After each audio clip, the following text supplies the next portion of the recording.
கனிம வளங்கள் சூறையாடப்படுவதற்கு மத்திய பாஜக அரசின் சட்ட திருத்தமே காரணம் என அமைச்சர் மனோ தங்கராஜ் குற்றம் சாட்டியுள்ளார்.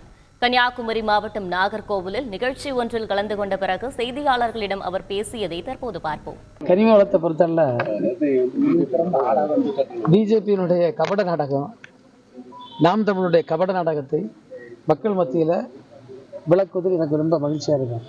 ஏன்னா தொடக்கம் முதல் கடைசி வரை குற்றம் இழைத்தவர் பொன் ராதாகிருஷ்ணன் பிஜேபி. 2020 அதிமுக அரசும் ஒன்றிய பாஜக அரசுமாக சேர்ந்து அந்த 10 கிலோமீட்டர் என்பதை 0 to 3 என்று ஆக்கியதன் விளைவுதான் இன்றைக்கு புதிய குவாரிகள் இங்கே வந்திருக்க காரணம். மோடி அரசு செய்திருக்கிற தவறுகளை எல்லாம் பூசி மலிப்பி ஒரு சிறிய பேச்சை கொடுத்துட்டு போயிருது.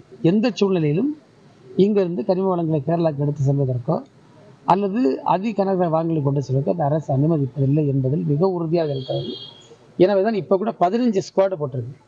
15 ஸ்குவாடு கடந்த ஒரு மாதத்தில் மட்டும் நீங்கள் பார்த்தீங்கன்னா சுமார் 1 கோடி ரூபாய் அளவிற்கு நம்ம ஃபைன் போட்டிருக்கோம்.